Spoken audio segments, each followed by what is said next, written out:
ওম নমঃ শিবায়।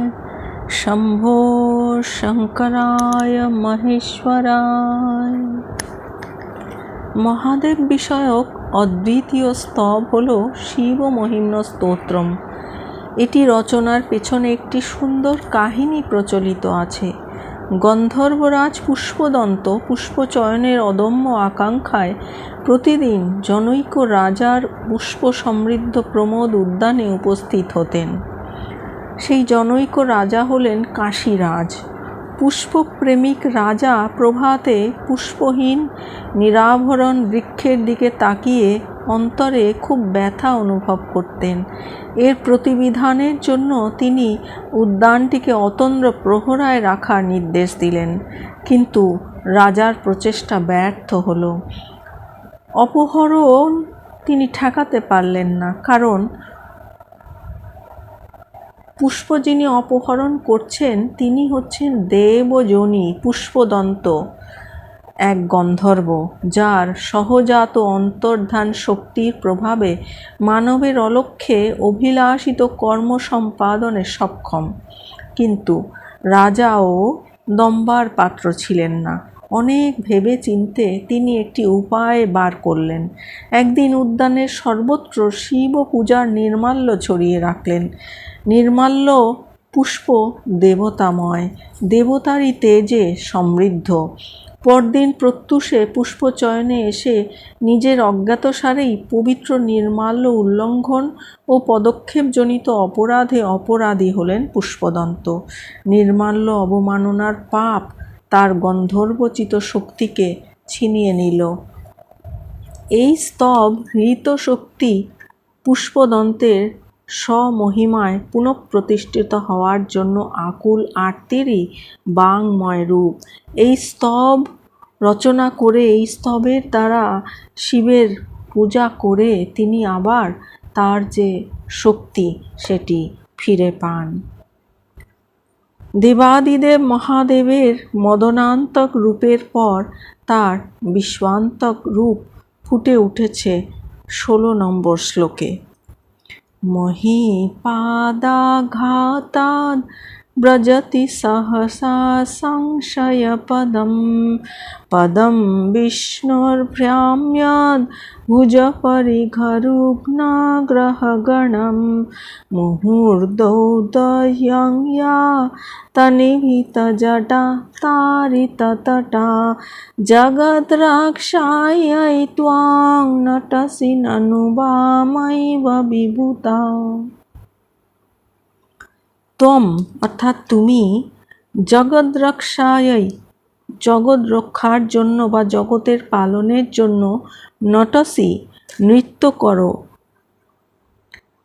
সেই সময় মহি অর্থাৎ পৃথিবী, পাদাঘাতাদ তোমার পদপ্রহারে বা পদের আঘাতে, সহসা অতি শীঘ্র বা তৎক্ষণাৎ, সংশয়পদম অনিশ্চিত অবস্থা অর্থাৎ থাকবে কি থাকবে না, ধ্বংস হয়ে যাবে এরকম একটি অবস্থা, ব্রজতি প্রাপ্ত হয়, বিষ্ণোঃ পদম অন্তরিক্ষ লোক বা ভুবর লোক সংশয়াবস্থা প্রাপ্ত হয়। ভ্রাম্যদ ভুজপরিঘ্ন গ্রহগণম ইতস্তত সঞ্চালিত বাহুরূপ দণ্ডের দ্বারা পীড়িত সূর্যাদি গ্রহসমূহ যাতে অবস্থিত সেই রূপ, বা বাহুরূপ অতি স্থূল দণ্ডের বিক্ষিপ্ত সঞ্চালনে যেখানে নক্ষত্রসমূহ পীড়িত হচ্ছে, অনিভৃত জটা তারি ততটা অর্থাৎ আন্দোলিত জটার দ্বারা যার প্রান্তভাগ আহত হচ্ছে এমন, বা ইতস্তত ভ্রামিত জটার দ্বারা যার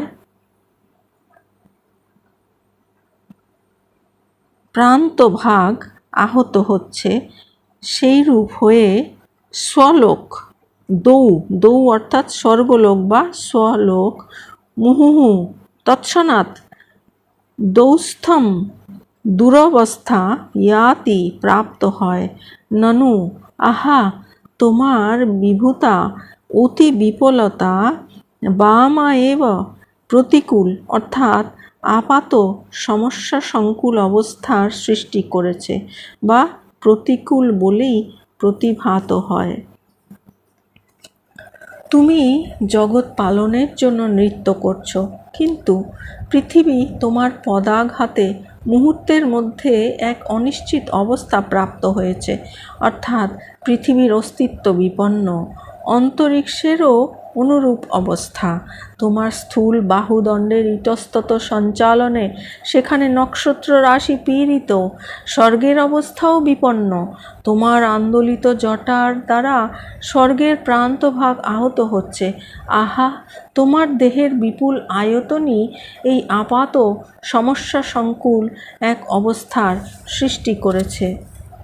তুমি জগৎ রক্ষার জন্য নৃত্য করে থাকো, কিন্তু তোমার পদাঘাতে মনে হয় বুঝি বা পৃথিবী বা ভূলোক তৎক্ষণাৎ ধ্বংসপ্রাপ্ত হবে। তোমার ভুজদণ্ডের মুহুর্মুহু আস্ফালনে পীড়িত গ্রহাদি খচিত অন্তরিক্ষ বা ভুবরলোক সংশয়াবস্থা প্রাপ্ত হয় এবং তোমার চঞ্চল জটাজুটের দ্বারা স্বর্গের প্রান্তভাগ তাড়িত হওয়ায় সেটাও দুরবস্থা প্রাপ্ত হয়। তোমার অতি বিপুলতাই বুঝিবা প্রতিকূল। ভগবান তাণ্ডব নৃত্য করছেন, এর ফলে কি হলো? তার নিত্য চঞ্চল পদাঘাতে পৃথিবী ব্রজতি সহসা সংশয় পদম, অর্থাৎ পৃথিবী থাকে কি থাকে না এই সংশয় উপস্থিত হলো।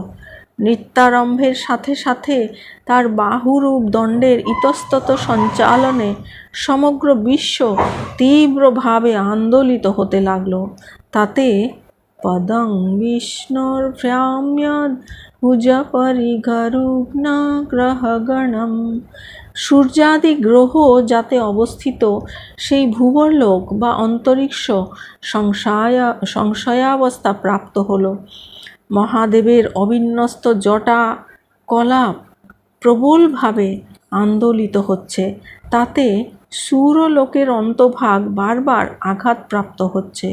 আন্দোলিত জটাজুটের শুধু প্রান্ত স্পর্শে স্বর্গও বিশেষভাবে বিপন্ন। তার তাণ্ডব নৃত্যে ত্রিভুবন বিপর্যস্ত। তাই প্রশ্ন জাগে, সর্বশক্তিমান পরমেশ্বর কি জগৎকে ধ্বংস করতে উন্মুখ হয়েছেন? না, জগদ্রক্ষাयै ত্বং নটসি, জগৎকে রক্ষার জন্যই তিনি এই তাণ্ডব নৃত্য করছেন। তার প্রমাণ হিসেবে এখানে উল্লেখ করা চলে যে সন্ধ্যার অন্ধকার ঘনিয়ে এলে যে মহারাক্ষস জগৎ বিনাশে উদ্যুক্ত হয়, তার সেই আশ্চর্য তাণ্ডব নৃত্যে সে মোহিত হয়ে ক্রূরতা বর্জন করে এবং এর দরুনই জগৎ রক্ষা পায়। তাণ্ডব তো তার একটা ছল। তাণ্ডবের ছলে জগৎকে মোহিত করে তিনি জগৎকে রক্ষাই করে থাকেন। কিন্তু হে পরমেশ্বর, ননু বামৈব বিভূতা, তোমার বিশালতাই হয়েছে জগতের অস্বস্তির কারণ। তিনি জানেন না তার বিশালতা কতখানি। তিনি নাচছেন আর পৃথিবী চূর্ণ হয়ে যাওয়ার মতো অবস্থা হচ্ছে। বর্ণনাটি কি সুন্দর! তাণ্ডব নৃত্যরত মহাদেবের পদাঘাতে পৃথিবী চূর্ণ হয়ে যাচ্ছে, গ্রহ নক্ষত্র ঠিকরে ঠিকরে পড়ছে। তিনি হাত নাড়ছেন, তাতে দুলোক অন্তরিক্ষ লোক সব ধ্বংসের মুখে। পুষ্পদন্ত বলছেন, তুমি তো জীবকে সংহার করার জন্য করছো না, জগৎকে রক্ষা করার জন্য নৃত্য করছো, কিন্তু তোমার অতি বিপুলতাই জগতের দুর্দশার কারণ। সংশয় জাগে, যিনি সর্বজ্ঞ তিনি কি এ বিষয়ে অবহিত নন যে তার উদ্ধত নৃত্যে ত্রিভুবন ধ্বংসের মুখোমুখি? তিনি অবশ্যই এ বিষয়ে অবহিত আছেন, কিন্তু যেমন সাধারণ কোনো প্রজাপালক রাজাও দেশ রক্ষার জন্য যখন সৈন্য মোতায়েন করেন, যুদ্ধযাত্রা করেন, তখন কোনো না কোনোভাবে জনগণ কিছুটা উৎপীড়িত হয়, তবে সে রাজার লক্ষ্য থাকে জনকল্যাণ, রাজ্য রক্ষা। তেমনি সেই বিভু সকলের প্রভু। আপাত দৃষ্টিতে তাণ্ডবের দ্বারা সকলের মধ্যে বিপরীত এক ভয়ের সঞ্চার করলেও তার লক্ষ্য থাকে জগতের রক্ষা বা পালন, যদিও তার আচরণে লক্ষ্য করা যায় এক ভিন্ন ধরনের প্রতিকূলতা। ওম শান্তি শান্তি শান্তি। হরি ওম তৎসৎ। শ্রী শিবার্পণমস্তু।